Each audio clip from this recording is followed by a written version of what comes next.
الرحمن الرحیم یا کاشف الکرب انوج الحسین علیہ السلام اکشف کربی بے حق کے عقیق الحسین علیہ السلام اللہم صلی علی محمد وآل محمد بسم اللہ الرحمن الرحیم اللہم کل ولیک الحجت ابن الحسن صلواتک علیہ وعلی آبائہ فی هذه الساعة وفي كل ساعة وليا وحافظا وقائدا وناصرا ودليلا وعينا حتى تسكنه أرزقك طوعا وتمتعه فيها طويلا برحمتك يا أرحم الراحمين اللهم صل على محمد وآل محمد وعجل فرجهم وفرجنا منهم.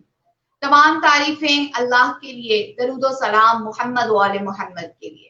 شب شہادت امام زین العابدین علیہ السلام کے حوالے سے میں تعزیت پیش کرتی ہوں بارگاہ رسول خدا میں، بارگاہ جناب سیدہ سلام اللہ علیہا میں، بارگاہ امیر المومنین امام حسن اور امام حسین علیہ السلام اور تمام ائمہ طاہرین علیہ السلام، بالخصوص بارگاہ قائم آل محمد کی بارگاہ میں امام زین العابدین علیہ السلام کی شہادت کے حوالے سے تعزیت پیش کرتی ہوں، اس دعا کے ساتھ کہ خداوند عالم ہمیں یہ توفیق اور یہ شعور عطا کرے کہ ہم اپنے امام کی سیرت کو، ان کے اقوال کو اور ان کی حیات طیبہ میں جو چھپے ہوئے اسرار و رموز ہیں ان کی معرفت حاصل کرنے کی کوشش کر سکیں. عزیزان محترم، یہ خمسہ مجالس میں مسلسل جس موضوع کو زیر بحث لایا جا رہا ہے وہ ہے صحیفہ سجادیہ، صحیفہ کاملہ کے کیا کمالات ہیں، کیا برکات ہیں، اور کس طرح سے وہ بک، وہ صحیفہ سجادیہ جو کہ امام زین العابدین علیہ السلام کی دعاؤں کا مجموعہ ہے، وہ ہماری زندگی کو بالکل بدل دینے کی صلاحیت رکھتی ہے. یعنی وہ ایک ایسی معجزانہ کتاب ہے بعد از قرآن پاک کہ وہ انسان کے تمام تر مسائل کو حل کر دینے کی طاقت اور قوت رکھتی ہے. اور اس سے بھی بڑھ کر علماء نے اس بات کو نقل کیا اور انہوں نے اپنے درس میں اس چیز کو بیان کیا کہ اگر کوئی شخص چاہتا ہے کہ خدا کی بارگاہ میں اس کو ایک بلند مرتبہ حاصل ہو جائے، اس کا درجہ خدا کی بارگاہ میں بلند ہو جائے اور اس کو عرفان کی ایک بلندی حاصل ہو جائے، تو اس کو چاہیے کہ وہ صحیفہ سجادیہ کی تلاوت کرے. یعنی صحیفہ سجادیہ میں جس انداز سے حضرت امام زین العابدین علیہ السلام نے خداوند عالم کی بارگاہ میں خدا سے رجوع کرنے کا طریقہ بتایا ہے، جن جملوں کے ذریعے، جن کلمات کے ذریعے اپنی عاجزی کا، اپنی انکساری کا انسان کو اظہار کرنا چاہیے اور خدا کی بارگاہ میں اپنے ہاتھوں کو پھیلانا چاہیے، کس انداز سے خدا کی ربوبیت کا، اس کی وحدانیت کا اقرار کرتے ہوئے اس کی توصیف کو بیان کرنا ہے، رسول اللہ کی رسالت کو بیان کرنا ہے، وسیلہ کون سا اختیار کرنا ہے، فرض یہ کہ تمام ایک آداب اور طریقے کے ساتھ دعا کیسی ہونی چاہیے، چاہے وہ کوئی بھی مسئلہ ہے، رزق کا ہے یا پھر اولاد کی تربیت کے حوالے سے ہے، اپنے گناہان کبیرہ اور صغیرہ، اپنی ذاتی اخلاقی تربیت کے لیے ہے، یا خدا کی بارگاہ میں اپنی عز اور انکساری کے اظہار کے لیے ہے، قرآن پاک کی تلاوت کرنے کے حوالے سے ہے، یا چاند کو دیکھنے کے حوالے سے ہے، یا دیگر موقعوں پر، تو تمام تر دعائیں جو کہ خود امام زین العابدین علیہ السلام نے تحریر فرمائی ہیں، تعلیم فرمائی ہیں، ان میں اتنی معجزانہ صلاحیت ہے کہ وہ انسان کی زندگی کے تمام تر غموں کو اور پریشانیوں کو دور کر سکتی ہیں. عزیزان محترم، انشاءاللہ کہ ہم صحیفہ سجادیہ کی دیگر محرکات پہ بھی گفتگو کریں گے، لیکن آج میں جس چیز کا ذکر کرنے جا رہی ہوں یا کرنا چاہتی ہوں وہ یہ ہے کہ حضرت امام زین العابدین علیہ السلام کی حیات میں مولا کو بذات خود کون سی چیز سب سے زیادہ پسند تھی.